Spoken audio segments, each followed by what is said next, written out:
Então entenda que não é porque, num primeiro momento, aparentemente o seu filho não tenha resultados tão expressivos, não quer dizer que ele não tem um grande chamado. Uau, é isso aí. Porque se você olhar as características, o que é um perito, Daniel? É um especialista, ele é um cara que sabe tudo. É um cara que tem um Perícia. conhecimento acima da média em algo. Ele pode fazer uma análise pericial. Ele pode dar um laudo. Isso quer dizer que tem verdade naquilo que ele faz. O grande problema, Daniel, é que quando Deus nos levanta com um dom muito natural, você acaba desprezando o espiritual.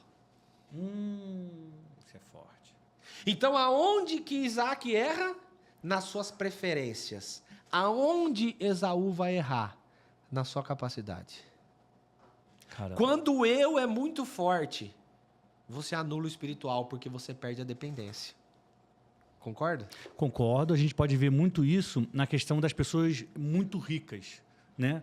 Por que é difícil um rico entrar? Não é que é impossível, não é que é proibido, é que a confiança dele está no que ele tem, a segurança está no que ele tem. Aí ele fala, eu não preciso de Deus. Agora, quando ele tem sabedoria também, ele fala, apesar disso, eu preciso de Deus. Então, sim, a pessoa que é muito forte, ela acaba sendo valente demais, confiando muito em si e cometendo erros. A pessoa que tem muito dinheiro, confia no cofre e não confia em Deus. Perfeito. Qual foi a escolha da mãe? Porque aqui, Daniel, nós podemos fazer um parêntese, alguém pode defender, que a mãe também fez uma escolha pessoal. Sim, claro que fez. Sim, mas olha a direção que ela teve. Ela percebe que há algo diferente nela. No versículo 22 vai falar o seguinte, ó. Os filhos lutavam no ventre dela, então ela disse, por que isto está acontecendo comigo? Ela foi consultar o Senhor. Uau. Então, Daniel, quando a gente tem a certeza que nós estamos errando? Quando os nossos conflitos internos são colocados diante de Deus. Quando eu não vou errar diante das escolhas que eu vou fazer para os meus filhos, natural e espiritual. Quando o conflito que eu estou vivendo, que eu não tenho resposta entre eles, eu coloco diante de Deus. E aí ela vira e fala, olha o que Deus responde. E o Senhor respondeu, porque nós temos um Deus que responde. Amém. 2 nações estão no seu ventre. 2 povos nascidos de você se dividirão. Um povo será mais forte que o outro. E o mais velho servirá o mais moço. Daniel, aqui explica tudo. Por que a mãe era do lado de Jacó? Se o cara é perito caçador, ele é fraco? Não. Ele é o quê? Forte. Então quem que Ele impõe medo, respeito. E se ele era o mais velho, quem que era o mais moço? Jacó. Você só dobra sendo mais forte, recusando o natural e aceitando o espiritual. Muito bom. Esaú não ia aceitar nunca se submeter a Jacó. Eu acho que também tem um ponto aí eu vou fazer uma análise natural.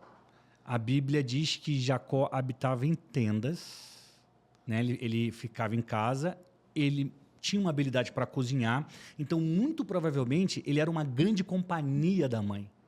Ele estava lá, Esaú estava caçando, Jacó estava em casa fazendo companhia.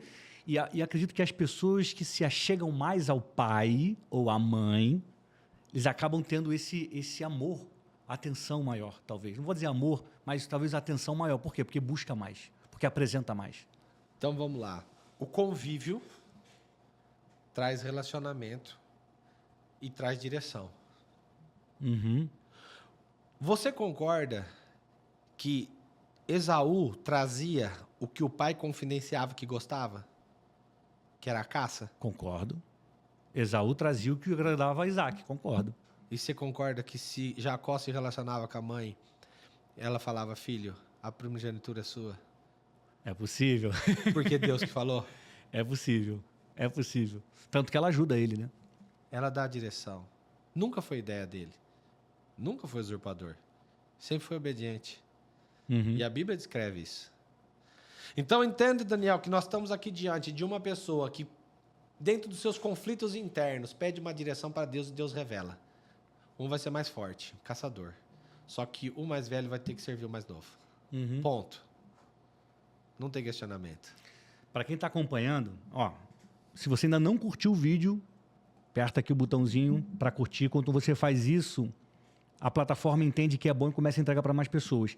E se você não tiver com papel e caneta, pega um papel e caneta para anotar, porque o que está saindo daqui é ouro em pó, vale muito. O primeiro ponto é, principalmente para quem é pai e é mãe, você falou inicialmente, não olhe mais para o natural e menos para o espiritual. Olhe mais para o espiritual, senão você acaba errando. E o ponto número 2, consulte a Deus quando você tiver dúvida. Vai anotando aí, já tem 2 pontos de ouro. Olha só como Deus nos acalma. 2 filhos. 2 pessoas que iam crescer de maneira distinta. Se eu quisesse fazer com que Jacó fosse forte igual Esaú, você concorda que eu ia trazer conflito? Com certeza. E Deus já falou, não, um vai ser mais forte que o outro, ponto. E se eu quisesse deixar Jacó subjugado a Esaú, eu ia estar em conflito espiritual. Uhum. Então Deus deu uma direção para a mãe. Por quê? Porque foi a mãe que procurou. Porque se Isaac tivesse orado, Deus também tinha falado. O problema é quando nós esquecemos do espiritual, porque caminhamos no natural de forma direta. Automática. Então, às vezes, o muito conviver com Deus faça com que a gente pare de pedir a opinião dele. Uau. Mas aqui ele deixa bem claro. Um vai ser mais forte e o mais forte vai ter que servir. Era essa a direção de criação que os pais teriam que dar. Fala, filho, Deus te fez mais forte, mas você vai ser mais forte para servir seu irmão. Não haveria discussão, porque o pai tinha toda a unção para ungir aquele que ele quisesse. Sim ou não? Sim. E olha o que acontece. Jacó tinha feito um ensopado quando Esaú saiu exausto e veio do campo. Veja bem, o que o pai comia? O cozido do filho. Mas isso não quer dizer que Jacó também não sabia cozinhar. Uhum. Nós temos que entender que não é porque o teu filho não entrega o que no teu paladar seja mais agradável que ele também não seja capaz para executar a mesma coisa. Muito bom. Então, quando você pega teus filhos e compara a produção das mãos deles de acordo com o teu paladar, você pode errar. Mas quando você pega as 2 ofertas e coloca diante de Deus, ele vai falar, esse é espiritual, esse é natural. E olha o que acontece na sequência. Exausto veio do campo.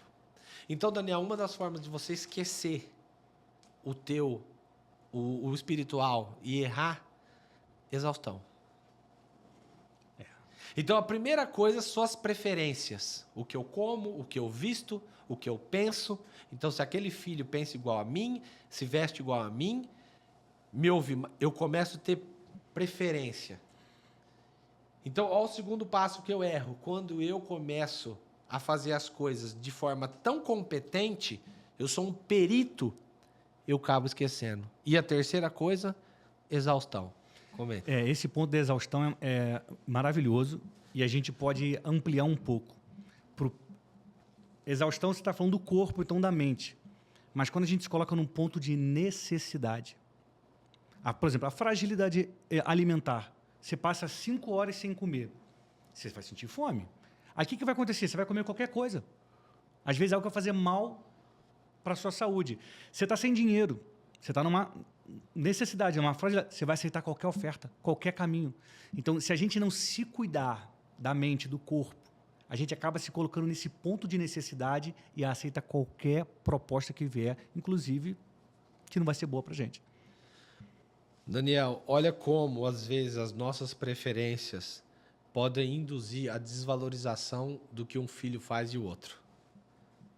Quando o pai se regozija com o alimento do filho mais velho, olha como o filho mais velho trata o que o mais novo faz. Deixa eu comer um pouco dessa coisa vermelha. Olha o desprezo que ele tem. Daniel, se fosse ruim, ele ia querer?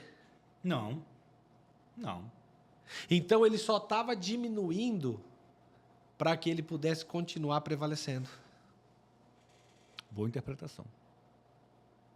Ele só está diminuindo para não reconhecer o valor. Como eu sei isso? Porque ele vendeu o mais importante por uma coisa ruim?